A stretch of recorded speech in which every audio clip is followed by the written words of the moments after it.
అందరికీ నమస్కారం. మన వాయిస్ ఆఫ్ మోహన్ దండి ఛానల్‌కు స్వాగతం. ఈరోజు మన వీడియో వచ్చేసి చాలామంది గ్రామాల్లో కావచ్చు, పట్టణాల్లో కావచ్చు, మన వ్యవసాయ భూమి కానీ, తర్వాత ఏదన్నా మన ప్రాపర్టీ కానీ కొన్ని సందర్భాలల్లో అంటే మనం తరచుగా దాన్ని కాన్సంట్రేట్ చేయలేక కావచ్చు, మనం ఎక్కడనో దూర ప్రాంతాల్లో ఉన్న సందర్భాల్లో కానీ మన వ్యవసాయ భూమి ఎవరైనా కబ్జా చేయడానికి ఛాన్స్ ఉంది. ఎవరైనా మన ప్రాపర్టీని కానీ అగ్రికల్చర్ ల్యాండ్‌ను కానీ మరి కబ్జా చేసినప్పుడు మనం ఎట్లా రియాక్ట్ కావాలి? ఏం చేయాలి? మన ప్రాపర్టీని మళ్ళీ మనం సేఫ్‌గా మన కస్టడీలోకి తీసుకోవాలంటే ఏం చేయాలి? మన ల్యాండ్ ఆర్ మన ప్రాపర్టీని ఎవరైనా కబ్జా చేసినప్పుడు మనం దాన్ని ఆపడానికి, నిరోధించడానికి మనం చేసే ప్రయత్నమే ఇంజెక్షన్ ఆర్డర్. సో మన ల్యాండ్‌ను మనం తిరిగి దక్కించుకోవడానికి టెంపరరీ రిలీఫ్ కోసం మనం అయితే ఇక్కడ ఇంజెక్షన్ ఆర్డర్ అనేది మళ్ళీ మన యొక్క ప్రాపర్టీని మనం తిరిగి పొందడానికి చేసే ప్రయత్నం అనుకున్నాం కదా. మరి ఆ ఇంజెక్షన్ ఆర్డర్ అనేది 3 టైప్స్ ఉంటుంది మనకు.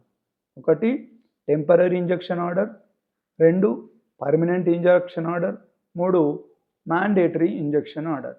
ఈ 3 పద్ధతుల ద్వారా మనం మన సొంత ప్రాపర్టీని ఎవరైతే వేరే వ్యక్తులు కబ్జా చేసారో దాన్ని ఆ కబ్జాను తొలగించి తిరిగి మన ప్రాపర్టీని మనం సేఫ్ కస్టడీ మన కస్టడీలోకి తీసుకోవడానికి ఈ విధంగా చేయాలి.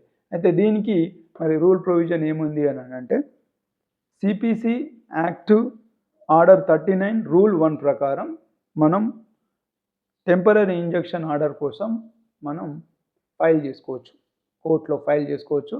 ఫైల్ చేసుకుంటే ఈ ఫైల్ చేసిన అదే రోజు కానీ నెక్స్ట్ డే కానీ మనకి ఇమ్మీడియట్గా కోర్టు ఇంజెక్షన్ ఆర్డర్ ఇస్తుంది.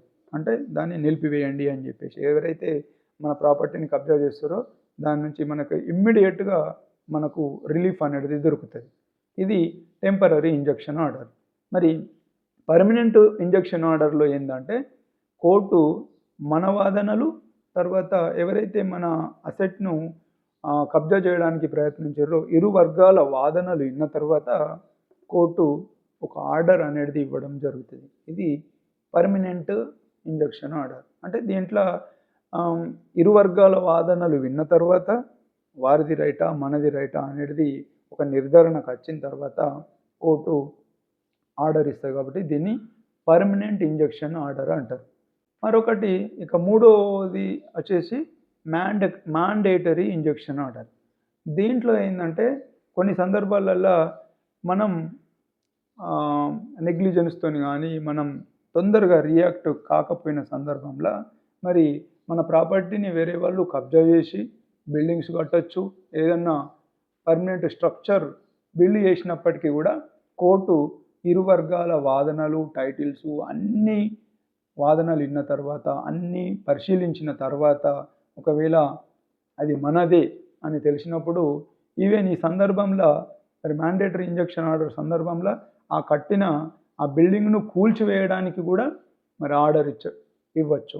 కాబట్టి అంటే మనం ప్రయత్నం చేస్తే మన ఏదైతే ప్రాపర్టీ ఉందో కబ్జా చేసిన వ్యక్తుల నుంచి తిరిగి పొందడానికి మనకు కంప్లీట్గా సొల్యూషన్ ఈ ఇంజెక్షన్ ఆర్డర్ ద్వారా మనం పొందవచ్చు.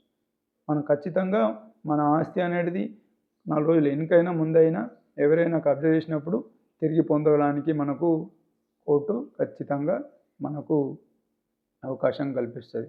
ఇవి ఇంజెక్షన్ ఆర్డర్లు 3 రకాలు: temporary injection order, permanent injection order, mandatory injection order.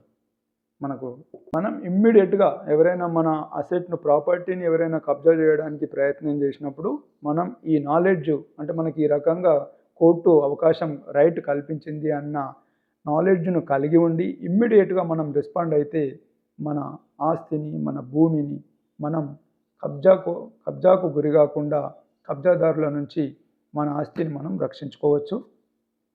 అందరికీ థ్యాంక్ యూ.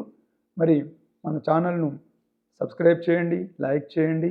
మరి వీలైనంత ఎక్కువ మంది చూసేలా మన కంటెంట్ను షేర్ చేస్తారని ఆశిస్తూ మరోసారి ధన్యవాదాలు.